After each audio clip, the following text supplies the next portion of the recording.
My name is Larry Kuhn, and I'm the General Manager and Lead Instructor of Sports Business Classroom. I'm inviting you to participate in a unique opportunity to break into basketball. Sports Business Classroom is immersed in the NBA Summer League in Las Vegas, Nevada. And when I say immersed, I mean we're right there in the arena, bringing NBA movers and shakers into our classroom and putting you right into the Summer League action. Sports Business Classroom is the best of all worlds. Great academics, challenging assignments, hands-on work at Summer League, and the chance to start building your network of league connections. It's an experience you can get nowhere else. Have you ever dreamed of working in NBA basketball?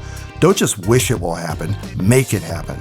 Space is limited, so jumpstart your career today by visiting sportsbusinessclassroom.com. Welcome back, one and all. You are listening to the NTC Podcast. Aaron Washington coming back at you guys for another installment. This is episode 36. Joining me here today is Jackson Kowalski. This is his second time around on the pod. He is one of our site contributors on No Trade Clause. He's been doing some great work for us. So always a pleasure having you in the booth, so to speak, Jackson. Appreciate your time, man. Know you're kind of busy with work tonight, so definitely appreciate you being flexible and helping us out. It's the world we're living in right now, man, in the NBA world. You never know when stuff is going to pop off. For example, we had a trade go down just about an hour ago that involves a certain somebody from Detroit moving over to Portland. So we're going to touch on him here in a little bit, but hope you're well, man, and glad to have you on for another installment. Yeah, I'm glad to be back. I'm doing well. Can't wait to talk some basketball. So, let's get right into it. Sounds good, man. Well, let's do it. We're going to get started here today with a couple of teams that were the last to leave the playoff race. That's going to be the Golden State Warriors and the Boston Celtics. Now, these two teams jostled it out for the NBA championship. The Warriors came out on top. Wanted to start with them since they had quite the season. It looked like there for a second they were going to have some issues. They had a Curry injury in the last part of the season. Draymond went down. Both of those contributed to a less than stellar finish for that team, at least offensively. They were only 17th in offensive rating for the season, but they actually finished right next to the Celtics in terms of defensive rating. So their defense really kind of held down the fort and still allowed them to finish with 53 wins on the season. So they had a lot of interesting developments from the past season. I wanted to touch first on Jordan Poole, since he received quite a few votes for most improved player. As we know, Ja Morant won that award, but Jordan Poole finished with 15 first-place votes, and Ja Morant received 38, just as a comparison. So, he was absolutely awesome for Golden State this past season, and it adds another level of intrigue to Golden State's rotation because they were waiting on Klay to get back for a large part of the season. And until Klay got back, Jordan Poole held down the fort. And then once Curry went down, Jordan Poole took Curry's spot, and Curry actually came off the bench for a few weeks there until he got back into form. So obviously Poole is a huge part of their team. He needs to be there long term. The interesting part of his journey in the NBA is the fact that he's going into year 4 of his career already, which means that he's eligible for a rookie extension. This is the same situation that Miami faces with Tyler Hero. Similar types of players, both explosive offensive talents that bring a lot to their respective teams, but they do leave a little bit to be desired on defense. But luckily, both of these teams have some guys in place around them that can kind of contribute and help them out where they're deficient and on the defensive end of the ball. So I was thinking in my head about some possible values that he's going to be asking for when his new contract kicks in following next season. And I have a number in my head, but Jackson, I wanted to pass it to you and see if you have any ideas as far as what you think Jordan Poole's value will be to the Warriors, specifically given his skill set, and what that might mean for Golden State going forward, because they do have a lot of big contracts on the books, and it could make for some interesting discussion, negotiation, because they're already deep into the tax, and it's just going to be a reoccurring theme for them going forward and into next season as well. Well, I think just to begin, I think the primary question is Poole or Klay. So when the Warriors are looking and they're going to have to give out that extension, obviously there's a lot of loyalty to Klay, and what he's done, and he's, been an immense part of their success over the last 5 years, Yep. better part of the decade, honestly.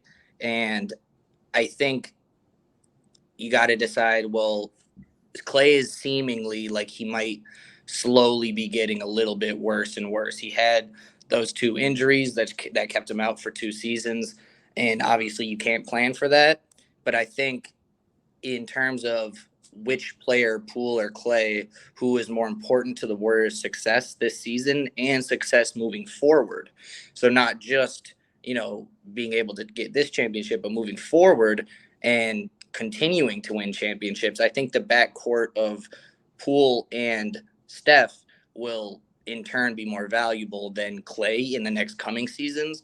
Obviously, he could come back next season and still be good, but I think in terms of a long-term situation and the Warriors, when that dynasty begins to inevitably fade with Draymond and Clay and Curry, they're going to need another guy at the helm to kind of run things. And I think Poole proved that, and I think he proved that in also just the 1 year going from a G League guy to a starter on a team that now just won a championship, that he still has room to grow. And whether that's within skill or just his game IQ, I think Poole's going to prove a little bit more valuable to the Warriors moving forward than Clay. But I think also what depends is what kind of guy does Poole want to be in this league?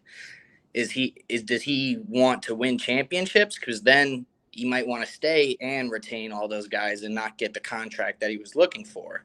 But if he wants to be a superstar in this league and make his own path, then I think it comes down to, do you want Clay or do you want me? Because I think you saw that, in the finals and in the playoffs in particular, when Clay came back, that they were sort of battling it out in who got the shot choice, who got the opportunities. And from Kerr's perspective, I think Poole deserved more playing time, and I don't think he got it the way that he wanted in the finals. Granted, he has to work on his defense. That's a big issue in his game, but I don't think you could consider his Clay as the lockdown guy that he once was. So I think a lot of these things, depending on what kind of player he wants to be, what kind of name does he want in this league, and how much does, the loyalty to Clay matter to the front office and the Warriors, that I think is ultimately going to determine whether or not he stays. But, I don't have a figure in my head per se like you do for the contract that he might be seeking. I think there's a lot to factor in. What about you? Sure. Yeah, there's definitely a lot of factors at work. And when it comes to a contract value, it's hard to kind of pinpoint a number because you can look at it in 2 different ways. You can look at it in the lens of his value to his team. You can also look at it from the perspective of what would he command in the open market. And I think those sometimes can be 2 different numbers. For me, I came up with something around the lines of in the low 20s as far as a value. Not a max player, not a franchise guy necessarily, but can definitely be a solid starter for you, especially in terms of going out there and getting buckets for your team, which in today's NBA, there's a high price to pay for a player that can go out there and create his own shot efficiently like Poole can, at least in this system. So that's what I came up with. It is tricky, like you said, but it's going to be interesting. And, they could just wait until next season and then tackle that situation when he hits restricted free agency. And the Heat might do the same. It's just, I guess it just kind of depends on who blinks first, so to speak. They might just kind of play the game a little bit longer out into next season, but that would definitely be something to watch. So you touched on Clay a little bit. He's definitely one of the cornerstones of this team. And he has been for quite a while. We can't disregard his impact, but we also can't disregard the impact of Draymond Green over the past season. There were jokes everywhere about his offensive limitations. I'm sure you saw it. Mm-hmm. When he's open on the 3-point line, he was getting no attention whatsoever. The disrespect was real. Nobody gave him the time of day. But defensively, he was as good as he's ever been. He was actually one of the front runners for Defensive Player of the Year before he got hurt. He suffered a combination of back and calf injuries around January. And that cost him several weeks, so that kind of hurt his case in that regard. But that is something also to keep in mind. He's going to be aging even more going forward. The whole core is they're not getting any younger, but his impact to the team is undeniable. And that's what makes him worth the 24 and 25 million he makes here going forward this year, next year. It's that defensive impact. It's the intangibles. It's the lifeblood, the passion he brings to that team. And, just the little things he does that don't really show up in the box score. So I definitely wanted to highlight that because of how important he is. But that's the present of the Warriors. That what's also important to consider is their future, right?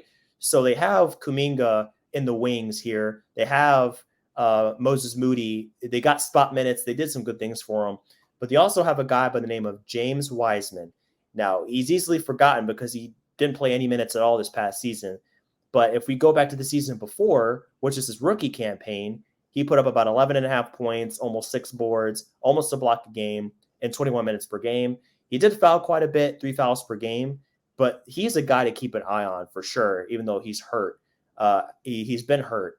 So he's going into summer league here. I think he will be playing. I'm excited to see him in action.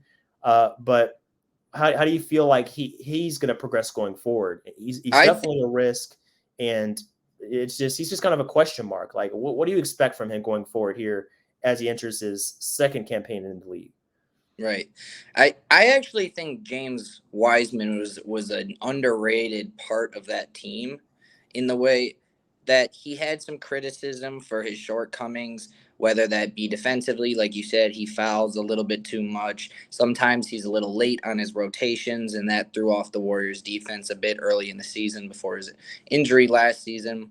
But I do think he has a lot of room to grow, but I also think he has the body and the frame that is untapped potential. And I think that he can develop that, he has that little mid-range game, that little mid-range jumper, which he can develop. Obviously, I think he's a big mobile body, which I think works. He can go up and catch lobs if need be. And I think the Warriors are great at player development. For sure. They've done a great job with all the guys that come in. Poole, that we were just talking about, is a great example. And I think Wiseman is definitely a guy that I think changes the narrative around the Warriors, because Vegas would tell you that the Warriors are the front runners for next season already. Well, I don't personally believe that, but I think if James Wiseman comes back and is the player that we thought he was going to be, I think that actually really helps their case, because although Kevon Looney put up points, he gave rebounds, kind of came out of nowhere, became Michael Jordan for a game or two in the finals. I think Wiseman, it fits their system a little bit better, playing around Curry and being able to move more. He's mobile. He can step out to that three-pointer if need be. So I'm actually really excited to see what comes of him in this next season. So I think that raises their stock, but also it's going to depend at, how did his injury affect him? Is there anything, is he going to struggle going to his right or things like that? So, a lot of question marks, but at the end of the day, I think that's kind of a guy that, like you said, is forgotten and a little bit slept on. Whereas people think, maybe is he going to be a little bit of a bust? I don't think so at all. So, we'll see what that does, but I think that's definitely a highlight of, I think he'll be a focal point of the Warriors next season, at least in the beginning before they're competing for the playoffs. I think they're going to really try to involve him in some of the early games in the first half of the season, maybe before the break. Absolutely. I think Summer League is going to be a huge showcase for him. I think the preseason will be a huge showcase. He just needs as many reps as possible because he hasn't really had the chance to really showcase himself enough in the NBA to get comfortable. So that's definitely going to be something to watch. And you talk about the bust label. That's kind of fluid. I think him being with the Warriors, it's not as much pressure on him to come out and immediately produce because there are other pieces in place that can pick up the slack until Wiseman does get acclimated to the game. So I think that works in his favor.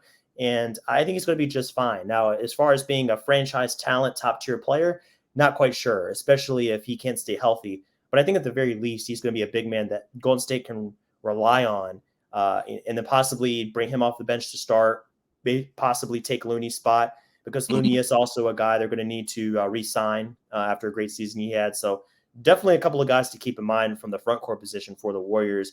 But shifting over gears a little bit to the Boston Celtics, They had a great season as well. I mean, they only finished 2 wins behind the Warriors in the final standings, and they had an absolutely amazing season as far as the second half of their campaign. Through one half of the season, they looked to be a play-in team, a low-seeded playoff team. Not a lot of life, not a lot of energy there, but they stepped it up in the second half and resulted in a finals appearance, which I'm sure a lot of people I didn't see coming. And that was in large part because their defense was elite. They finished second in defensive rating. Their expected win-loss record was 59-23. So based off of their ranks, offensively and defensively, their net rating, that is how many games they would win based off of those numbers. So very impressive campaign for them. Although it was a disappointing end to their season, they still have a lot to look forward to. They have Marcus Smart under contract. All their major players are under contract for the foreseeable future. No major free agents coming up here this next season, which is definitely a plus. But I wanted to touch on the big weakness that we saw from them in the playoffs. And that came down to ball security, playmaking was definitely a little bit lacking. The abundant amount of turnovers doomed them against the Warriors, who flourished in transition. They had an exceptional points per possession rating in transition the whole series. So that's something that I think the Celtics do need to address. Possibly take a look at that point guard spot and take a look at maybe somebody that can help them as like a steady hand. So not much is going to be in flux for this team. The only major piece that could be dealt is Al Horford. He has a non-guarantee, but after the season he had, I think it's a safe bet to say that he'll be back for his full $26.5 million. And then going from there, the only other guys that could be cut from the team are at the bottom half of the roster. So I think they just need to find a way to bolster that lead guard position a little bit. It's going to be tough, but they could use their MLE exception to make that happen in order to address that need. Is that kind of what you see from them when it comes to their off-season plans and what they might look to acquire to address some of those concerns from the final series? Well, I think there's a couple things that were made relatively clear by these finals. Marcus Smart is not a point guard, and Jason Tatum needs to learn to survey the floor a little bit quicker. Mm-hmm. Those are the main things I was looking at. Obviously, the stat came out. Jason Tatum's the first player in NBA history with over 100 turnovers in a postseason. Mm-hmm. That's a bad stat to have. Granted, saving him, he also led the playoffs in assists. So that goes maybe that's a testament to his usage rating on the Celtics. But also, we were talking about 2 weeks ago on the podcast, and I was telling you what I was seeing from the difference between Steph and Tatum is that they're both leading their teams, orchestrating the offense, certainly. But Curry is seeing the defensive movement, the switches, the double teams. He sees it so much quicker. Whereas Tatum, he gets that first drive. He always beats his first man, but when the help comes, then he ends up, that's where the error comes, whether it's kicking it out to the three, trying to dump it off down low. That's where his turnovers would come. And it wasn't just Tatum. I also said Marcus Smart's not a point guard. Well, I believe that. He's more of a two guard. And that's what he was before they moved him into the role of point guard this season. And I just think he was asked to do more than really that he's capable of doing at a high level. Obviously, he had games where he would pop off with 20 points or something like that, but it's hard. That's why we always prop up these two-way players. It's really hard to go out. Oh my God, sorry. No worries. You can edit that out. Yeah.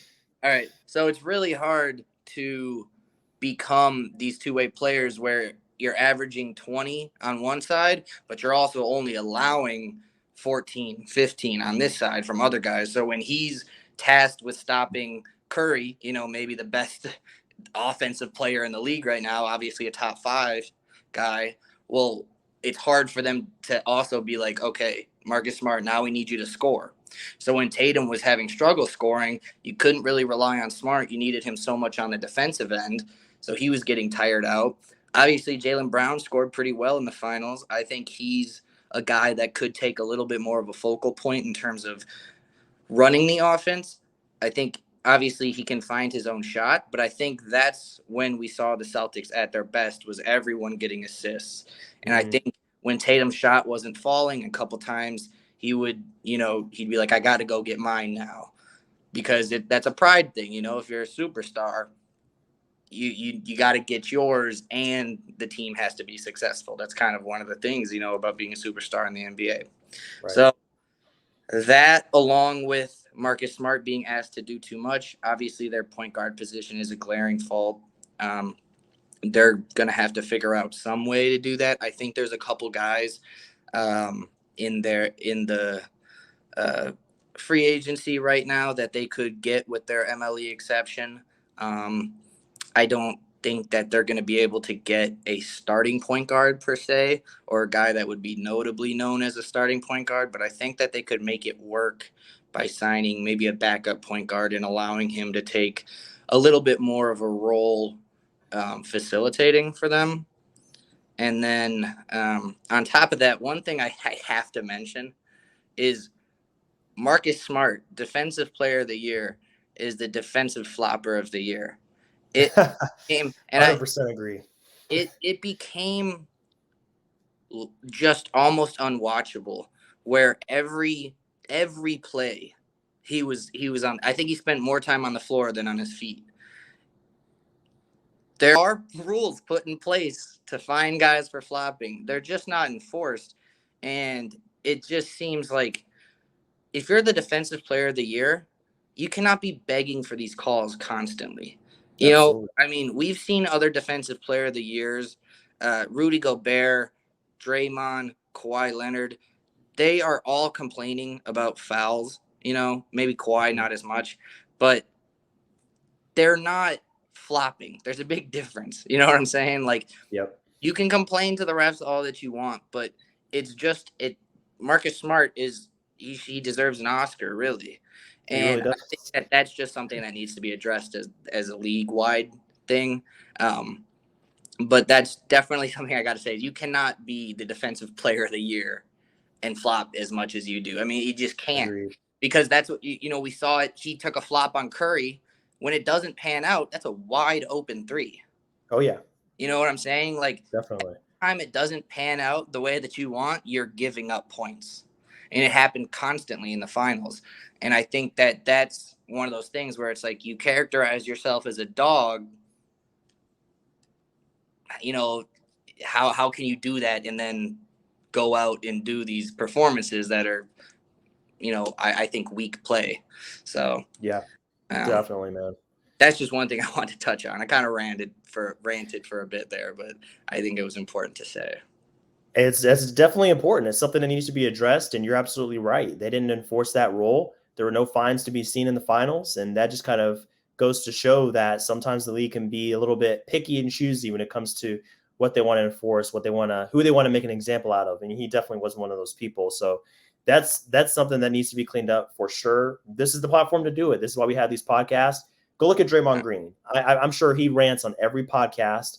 JJ Redick rants on just about every podcast at one time or another. So you're not the first. You won't be the last to make a point like that. That's for sure. No. That's the thing is first of all, he's not the Defensive Player of the Year. But when you get that accolade, that should propel you in a different direction than I'm going to flop more. I'm going to end up on more time on the floor. You know what I'm saying? So, obviously, I'm a little biased being a Bucks fan, but when has Giannis ever flopped? That's not in his nature. It's not in resort to it. I don't remember Kobe doing it. I don't remember LeBron doing it. Maybe a couple times with the eye, whatever. But, he's lived his career. But the guys that we consistently say are the top of our league, most of them aren't doing that. You know what I'm saying? And I think that's also, a criticism of Chris Paul is that people think he's one of the greatest point guards of all time. Why do you have to do these things to manipulate the game? I hear you, man. I hear you. Those are some great points for sure. And one last thing I wanted to touch on with the Celtics before we move on here is the fact that they have a lot of continuity in their favor. I think that's one of their biggest strengths going forward. I'm looking at their books, long-term contracts all over the place. Tatum is signed through 2025, at least, depending on whether or not he picks up that player option. For Jaylen Brown, it's through 2024. Through Derek White, it's 2025. And you go down the list. I mean, Robert Williams has an extension that kicks in next year at $10 million. He's signed through the next 4 years. So this is a court they can invest in. And Ime Udoka, I'm sure, is going to be here for a while. He did a great job in his first season. So they have the foundation there. They can build off of this.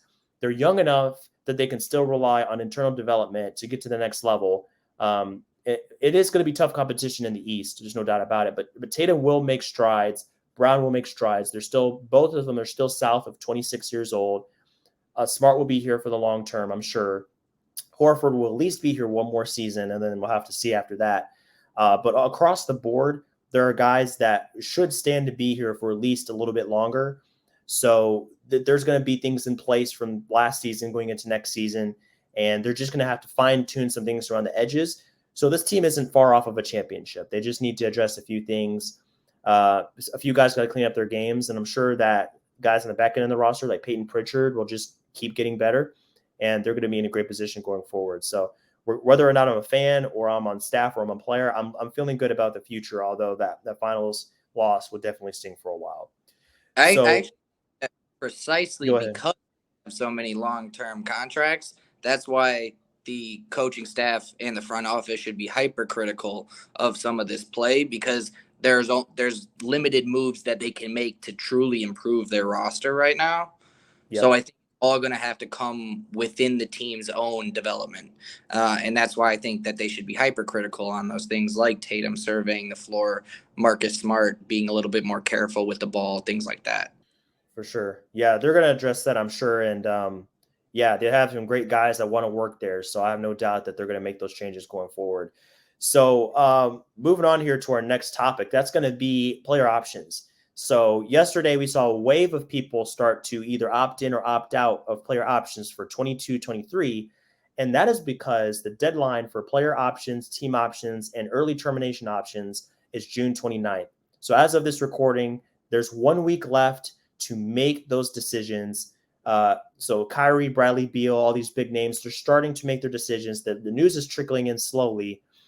But looking at the list of guys that have opted in or out, there are some that are going to open and shut. John Wall, for example, $47 million player option. Yeah, we expected that one. He's going to opt in. He wants that money. But there are other decisions that are a little more interesting. The first one I wanted to touch on is PJ Tucker. He had a $7.4 million player option that he declined. So he became an unrestricted free agent. That opens the door for other teams to come in and make an offer on him, such as Philadelphia, they're looking to move off of Matisse Thybulle in order to open up a little bit more space to sign PJ Tucker. Now, the Heat do have a certain amount of money they can offer him, even if they're over the cap, which is a slight pay raise off of his prior contract. I believe it's about 120% of his prior contract, which adds up to about $8.4 million. So not a huge raise from the Heat because they signed him in free agency and they've only had him for one season. So they don't have any kind of bird rights to offer PJ to give them a leg up on the competition. Mm-hmm. So that does open the door for another team to come in and swipe him away. It would be a big hit for the Heat because they were linked to a couple of guys like Christian Wood and Jerami Grant. Those guys have been traded. So those guys are off the board as far as Miami's power forward targets. That is a position they're looking to fortify in the offseason. Because even if they do re-sign PJ Tucker, they want to provide him a little bit of a cushion so he doesn't have to play 35 minutes a night for 82 games because he is age 37 and he is going to need a little bit of a break here and there. His minutes load needs to be reduced. So he's fresh for the playoffs because he did wear down towards the end of that season. So the Sixers are going to be in the mix. I think a team like Chicago might be in the mix for him as well. Other contenders are going to be looking for his services because he is a very valuable player, as Milwaukee saw in that championship season, and then Miami saw in that season that almost took them to a championship. So that's a guy to look at as far as the player option that's a little bit more impactful. I'm just curious to see if the Heat will be able to retain him, because if not, it can definitely damage their chances of getting back to where they were at next season, or even possibly getting to a championship level. Well, I think I got to be honest. I think it's going to be very hard for the Heat to retain him because he was making a little over $7 million, I believe. And Yes. if the max that the Heat can offer him is 8.3, 8.4 million, I don't think $1 million difference would make him opt out. So I think maybe for him, he's just looking for a change of scenery. He could be ring chasing. But I think at this point in his career, 37 years old, has a ring. Everyone knows kind of what he's done, started from, playing in leagues in other countries. And finally, he was able to make it to the NBA, kind of a, underdog story, if you will. And I think he views himself that way. But I think at this point in his career, he's looking to just add on to the accolades. And, I think at 37, it's hard to get maybe, some of the accolades that he would have looked for, like Defensive Player of the Year, or maybe a league leader in steals or block shots, something like that. So I think what he's going to do now is try to buff up his resume by joining contenders his last couple seasons in the league. Like you said, the Sixers, I heard, are preparing to offer him a 3-year, $30 million. So that would put him, into his 40 years old at the end of that contract. If he's looking for some security and longevity, I think he could also get those rest minutes that he looks for on the Sixers, knowing that they have Embiid and Harden will be back. So I think that he could get the rest that he needs and also be in a situation to still contend. Whether or not he sees them as fully going to the championship with his help, with his services, or whether he wants to have more of a focal point on a role on a team that truly needs a power forward like the Bulls. Like you mentioned, obviously they have Pat Will, but with him, we haven't really seen what he's capable of. He's had some injuries. So I think that he'll be a very sought after player. And I think he's only going to go to a handful of teams who are really true contenders. I don't think anyone who's below maybe a 4 seed from last year will even be in the running for him.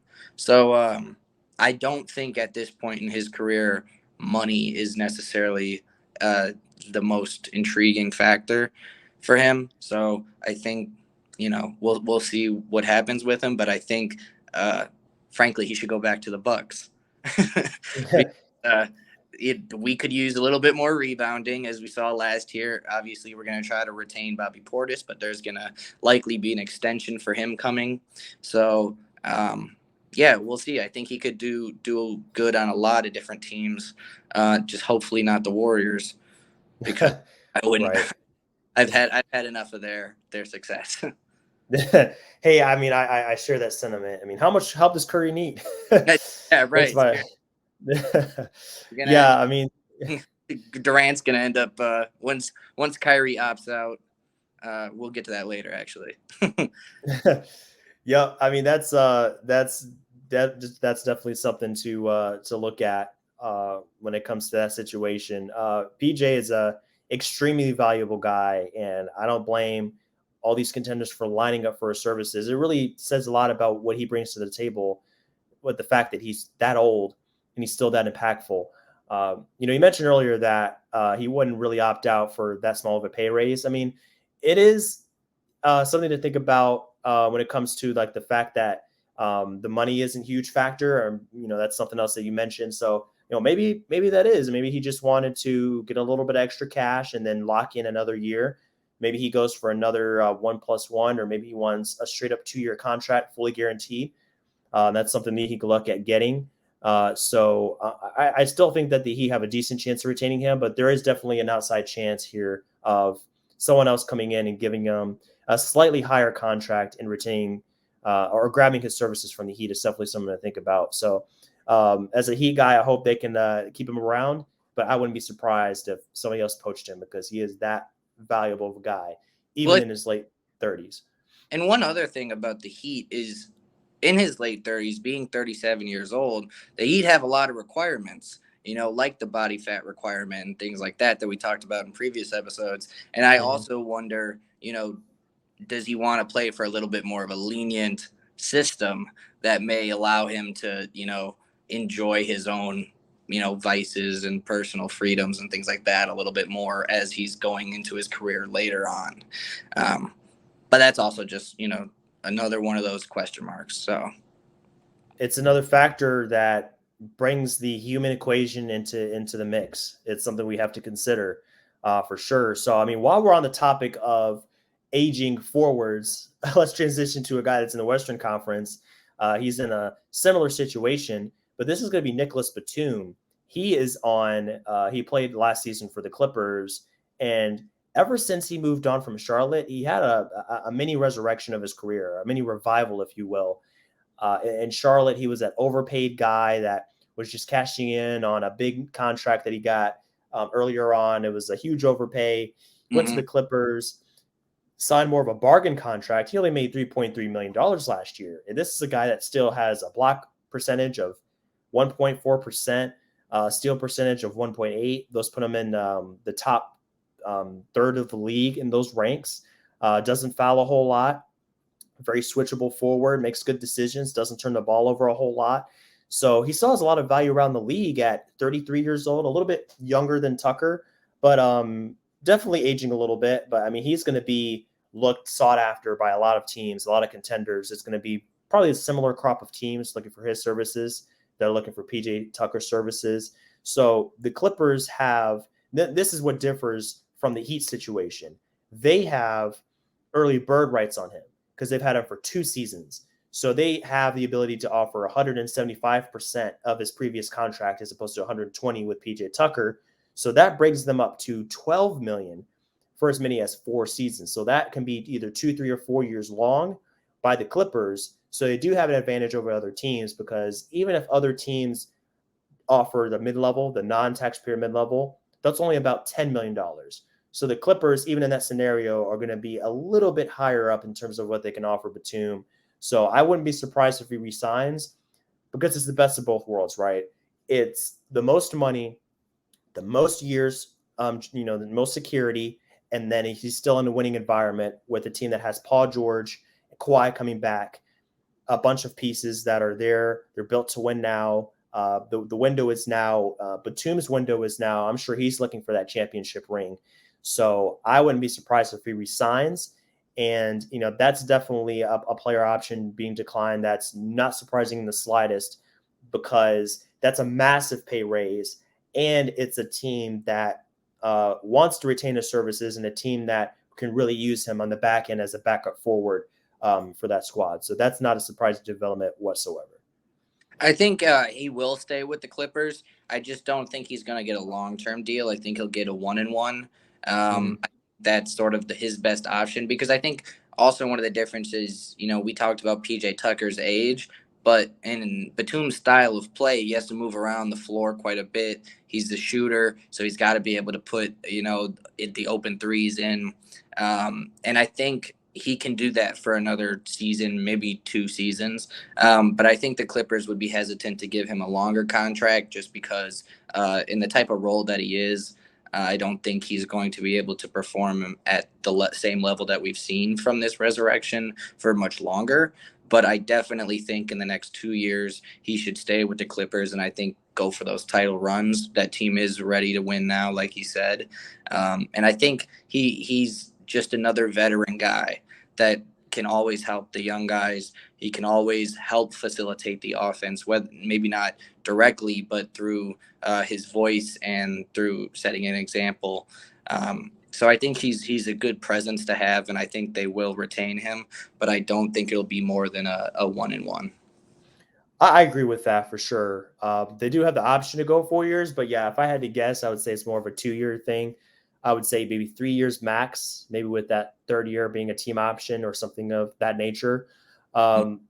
Something they do have to keep in mind, though, for the Clippers, although they can go to 175%, they still have to contend with the tax. So last season, they were about $29.5 million over the tax because they have several massive contracts. Paul George and Kawhi combined make almost $80 million just between the two of them. And then they have several mid-tier contracts, Marcus Morris, Norman Powell at about 15, Luke Kennard, Robert Covington, Reggie Jackson, all between 10 and 13 million.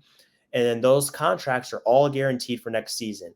Zubac is a team option, which, by the way, that's one of the best bargains in sports right now, in the NBA at least, at $7.5 million for Zubac. That's excellent value.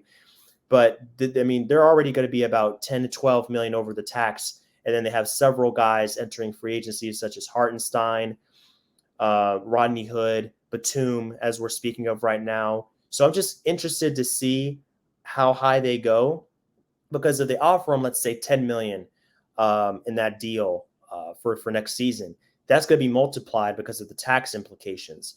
So that might make the Clippers hesitant to go to that 12 million max. It might depend on what other teams offer him. So if other teams come out here and they want to give him the mid-level, which is 10, they might be forced to give him 10 to retain his services. But we'll see if he gets them any kind of not a hometown discount, but that discount for the team that gave him a chance to resurrect his career. Maybe that comes into play. But this could be his last chance at a decent contract. So I wouldn't expect him to take anything too big, because he is 33. He's going to be 34 next season. So I would expect him to try to get somewhat of a bag in the offseason because of that fact. Yeah, I agree. I think he's going to be able to help, a contender that, struggles shooting from the outside. And like you said, it's definitely one of his last options to get, a really sturdy contract and some security behind that. So I think he's definitely going to take, as long as there's no ludicrous offer coming from another team, I think he's going to take whatever the Clippers offer him and continue to chase that ring. Absolutely. Got to do it while you can, man. Nothing's guaranteed, especially in the NBA. But one other guy that is in the mix to decline his player option, we touched on him a little bit earlier.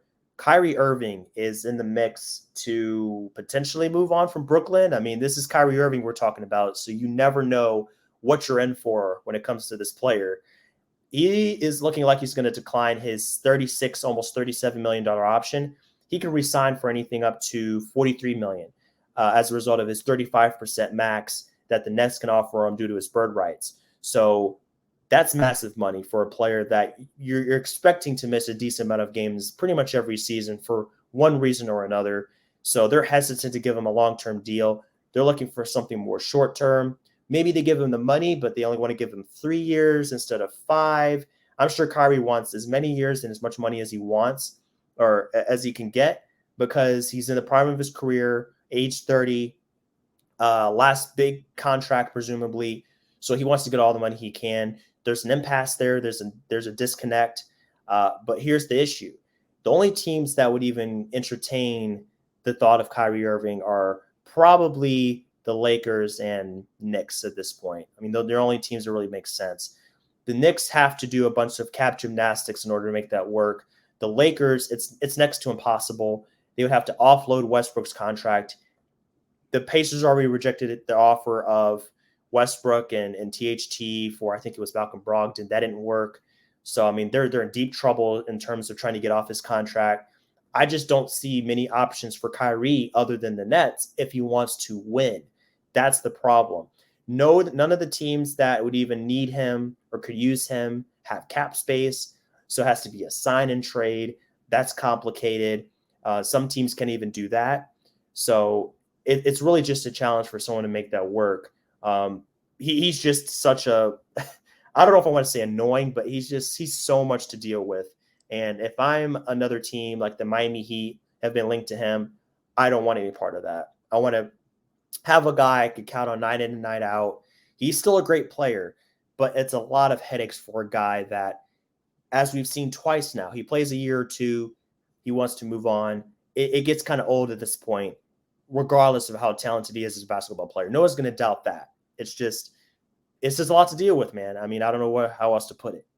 Yeah, there's so much involved with Kyrie opting out of his contract, because most contenders don't want him, because he would be, he's seemingly a toxic guy in the locker room, or at least for the team as a whole, as the organization. You don't want guys you can't rely on. I think he's just a little bit odd. And I think some teams are hesitant about that, we saw the stuff where he was burning sage and like saging the court, and then he's like, oh yeah, I plan on doing this every game, and then never brought it out again. Like it seems like he's more interested in like the media antics, but then goes on and talks to the media and is like, why do you guys care? Well, because it's the NBA media. Right. That's It's their why. job. Because you're an NBA player and this is NBA media. So I think, that obviously his personality is the biggest factor, because he's maybe the most talented guy to ever touch basketball. I mean, his talent is just ludicrous. Mhm. It's nonsense. And to see him, basically just carry on with these antics to a point where there's only two franchises that might entertain you. One of them's a poverty franchise, the other the Lakers, kind of a, who knows, just a 8-ball of like shake it up, see what you get, and I just don't know that there's a single situation that actually fits for Kyrie. So I think anywhere he goes, or anyone that wants him will have to make it work around Kyrie, because he's not a guy you can just throw into any offense anywhere. He needs the ball in his hands. He's a scorer. And frankly, when he has the ball in his hands so much, there comes with it you don't have to completely be, but there's a bit of a responsibility with being a leader and setting an example, especially if you're a guy that's looking to get 30 mil plus. Right. So that, it's going to be a really tricky situation. I'm generally one of the people that's like, hey, offer him a contract for 2 years. I still think he can be really helpful to an organization. I think he No doubt. a complete difference maker in the right situation. But I don't think he's ever been kept in check outside of being on the Cavs when LeBron was there.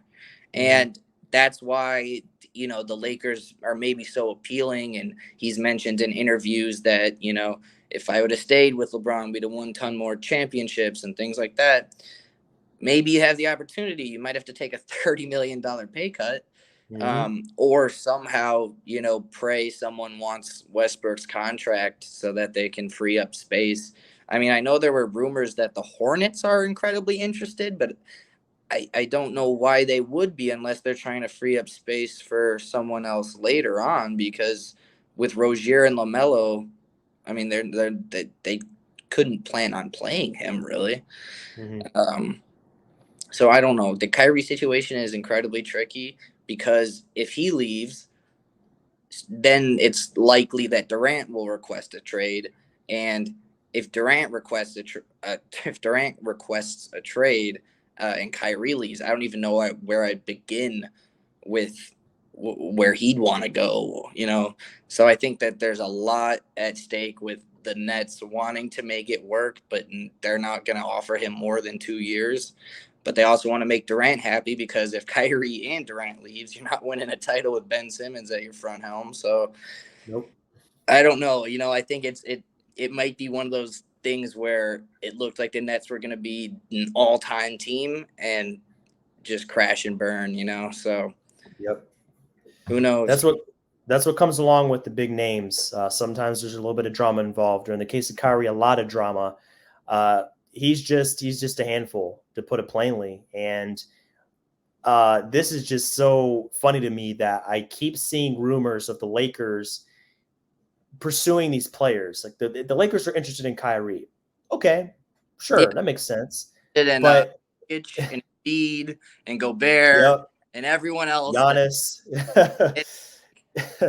I don't understand how, unless you trade LeBron or Davis, you plan on keeping any of these, or acquiring any of these players. It makes no sense, because look at their cap sheet. $120 million committed to LeBron, AD, and Westbrook. Those three players. The salary cap for last season was $112.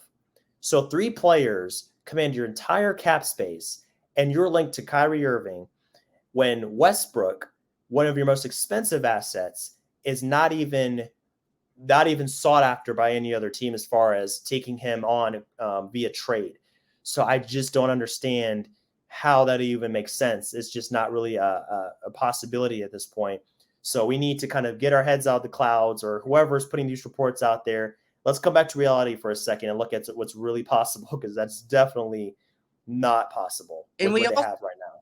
Right. And we also have to realize they just hired Darvin Ham, and he's still creating his coaching staff. So he's going to have a bunch of ideas. He talked in his press conference about how he wants them to play, share the ball, and be able to move off ball, especially Westbrook.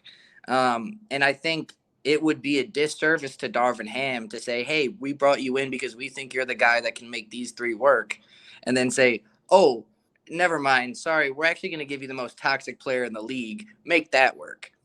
I don't think that is how the Lakers want to operate, especially after last season and the way that, many fans and I assume other front offices around the league see them. I don't think that they should be looking to make any moves that would steer them in any direction other than a very serious organization that plans on competing. Because there's 2 times, I think it'll be LeBron's 4th year on the Lakers. And in 2 of those seasons, they haven't made the playoffs. Right. One of them was a championship. So it's redeeming. You got your ring. Great. But now it's like, okay, you still have way too good of a roster to not be competing here. Granted, there was injuries to Davis. You'd like to think if he was healthy all year, that changes things for them. I don't think they missed the playoffs if Anthony Davis was healthy all year, but they definitely weren't contenders last year. And I just think it would be ludicrous to bring in a guy who's just so unreliable. I mean, you already don't know if you're getting more than 40, 50 games out of Davis. Right. Are you going to get less out of Kyrie and then say, LeBron, go win it with Austin Reeves? He's great, but that's not going to get it done. He's a good young rookie, but, I mean, come on now, guys. Like you said, let's get our heads out of the clouds. Let's be real. Man. So that's a whole saga in itself. But before we wind this down, man, I don't want to keep you too long. I know you got your gig there going, but to finish this off, we had a trade that broke just before we went on live today.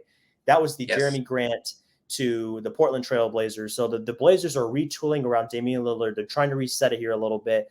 They traded Norman Powell. They traded Robert Covington. They traded several players, CJ McCollum. So they're redoing this a little bit. So Jerami Grant is now the second highest paid player on this team at almost $21 million. They do have his bird rights. When you trade for a player, you inherit their bird rights. So if they want to re-sign Jerami Grant, the Blazers will be in the driver's seat next year. That's not a problem. It's just that they're going to need to make more moves to make this happen. So that's a good development on the Blazers side. For the Pistons, it's interesting because here's something you don't see a lot. You don't see teams straight up swap picks in that same draft. So Portland had 36. Detroit had 36. They swapped them. So now Detroit has 36 and Portland moved back to 46, which makes sense because Portland doesn't prioritize picks. The Pistons are. So now Detroit has 5 and 36 this year. And then they got a 2026 second rounder that will be the better of the Portland and New Orleans pick in that year. So they stocked their pick cupboard a little bit with this trade. They move up 10 spots. So they're just 6 picks into the second round with this selection for tomorrow's draft. So it makes sense for both sides. It's a good start for Portland. For the Pistons, I like it. They definitely get a little bit more in terms of draft capital, which I have discussed a little bit on my Twitter page and put it on no trade clause. But I'm not sure it moves the needle all that much for Detroit. Hopefully there's an impact player there at 36 they're really targeting that they want to get. It makes sense. But, 2026 second, it's okay, but they're not really getting any kind of talent back, current talent for Jerami Grant, which is interesting. They're pretty much just opening cap space, but that also opens the possibility of Ayton coming into the fold because they are expected to chase Ayton. They might offer him a contract there, restricted free agency. So what are your initial thoughts on this trade, Jackson? Well, I think absolutely they're going to pursue Ayton. I think they're going to try to just wow him with an offer. and hopefully pair him with Cunningham, and then their first round pick that I think they'll use. I think Jaden Ivey could be an amazing addition to that roster alongside Cunningham if they were That'd be able to fun as well. I think that makes, that kind of places them with some cornerstone guys to really start trying to win. And then on top of that, for Portland, I think this all centers around whether this trade is good for Detroit will pan out with what they get in the draft and how that works. Because just looking at it today, I'd say this was a steal for Portland, knowing that since they're trying to build around Damian Lillard. I also hear that they're looking to acquire OG Anunoby with a trade because they have their 7th pick in the draft. So I think they're looking to trade that to acquire Anunoby and kind of build that backcourt of, well, I guess Anunoby's more of a small forward-ish, but I think they're trying to build that roster where Damian Lillard has some more scoring options, but also the main thing is that, when McCollum was on the team with Nurkic and things like that, they had no defense. So I think that's where Jerami Grant will be able to help them out a little bit, and especially Anunoby, if they can pull off that trade. I think that helps a lot because Damian Lillard is not a good defender, and neither is McCollum. So when they were paired together, it was just a highway to the basket. Yep. So I think I do like Portland's moves here. I think personally, I would have never decided to build around Damian Lillard this late in his career at this point. But since that's the decision they went with, I think that they are making some good moves. They are, absolutely. I do like it as a start. I'm interested to see what else they can do. OG would be an enormous grab for them. OG and Jerami Grant in the front court would be a great pairing. And like you said, it does address some of those concerns that surround Damian Lillard defensively. And it's kind of what you have to do. It's what the Warriors had to do with Curry. It's what the Hawks had to do with Trae Young. You have to surround those players. You have to account for their defensive weakness, so you can still kind of uphold yourself on that end and you're not getting torched. So I would say I would probably give the Blazers an A on this trade, or at least a B+, because the fact that they were able to acquire a borderline all-star player, a guy that averaged 20 points a game, although it was a little inefficient, great shooter, a slasher, a defender, a versatile defender, for basically a pick swap in this year's draft, a 2026 second that Portland is probably not really worried about right now at the moment. Didn't give up any impact players. They didn't have to send Simons back or anything like that, or Nazir Little or any of their up-and-coming players. So they basically just added some salary, which, they had space already, so that's not a huge concern for them. And then for Detroit, I think it's more of a mediocre trade for Detroit. I think they were just wanting to get off of Jerami quickly because they knew that Ayton was coming up on his free agency period. Free agency is, I think, a little over a week away at this point. So their timeline was pushed up. They didn't have a lot of time to kind of, I think, go gauge offers the entire free agency period. So they went ahead and pulled the trigger on an offer that they saw that looked decent. So maybe I would give it a B- for this trade. I wouldn't. It's nothing terrible. It's just it doesn't really move the needle all that much. But that could change. Like you said, if they get an impact guy at 36, it changes the whole equation. Right. So good for both sides. But I would say that I think Portland, as of now, it looks a little bit better for them because it's more of something you can see pay off a little bit sooner. And it's more important for them since Damian Lillard is entering the twilight of his career, and they really needed to make moves because I think the pressure is on them more than maybe any other team in the league right now. Yeah, absolutely. Cool. So that's going to wrap it up for us here this evening, everybody. Jackson, thanks again for your time. It was a great conversation as always. Excited to be back here next time. Before we sign off, I just want to give a quick shout out to Sports Business Classroom. Like to do this on every episode, give them props for what they do over there. If you want to check out their Business of Basketball immersive experience, the website is going to be sportsbusinessclassroom.com. It's coming up in just a few short days here in July. It's going to be in Vegas in person. So if you want to get a part of that experience, get signed up, check out the website, contact them, and they can show you what you need to do in order to get started on your journey to begin your journey in the basketball world, such as me and Jackson have done here And then we're reaping the benefits here now as we speak. So definitely a great opportunity that we both encourage you guys to take advantage of. Yes, sir. So going forward here, we have the draft tomorrow. Summer League is close. Free agency is close. So be sure to keep tabs on notradeclause.com. We have things updating current all the time, picks, cap sheets, all that stuff is coming your way. I think we're going to have a live draft show tomorrow. So that's going to be exciting. So keep it locked right here as things continue to progress in the NBA world. So until next time, everybody, we'll be signing off here. Thanks for your time. We'll see you on the next installment, and enjoy the rest of your day. Take care. Some people want it to happen. Some wish it would happen. Others make it happen.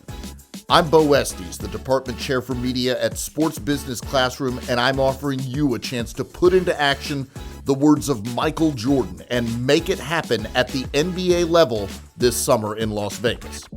At SBC, each of our students receives extensive, hands-on training from successful professionals currently working in the business, and then our students put that knowledge into play. Each student will handle play-by-play duties as well as analysis, calling multiple NBA games at Summer League. Additionally, our students will work as studio hosts and analysts from our state-of-the-art SBC set located in the atrium of the Thomas and Mack Center. The training and opportunities don't end there, though. Our professionals will teach you the art of storytelling and the skill required to successfully run your social media accounts. This training culminates in a session designed to teach you how to start and grow your media business. Our SBC students will leave Las Vegas with an improved skill set and a refined understanding of the different roles and requirements to work in media. That newfound knowledge is designed to launch a career or supplement a parallel career in the business of basketball. Don't wish it would happen. Make it happen for your career today by visiting sportsbusinessclassroom.com.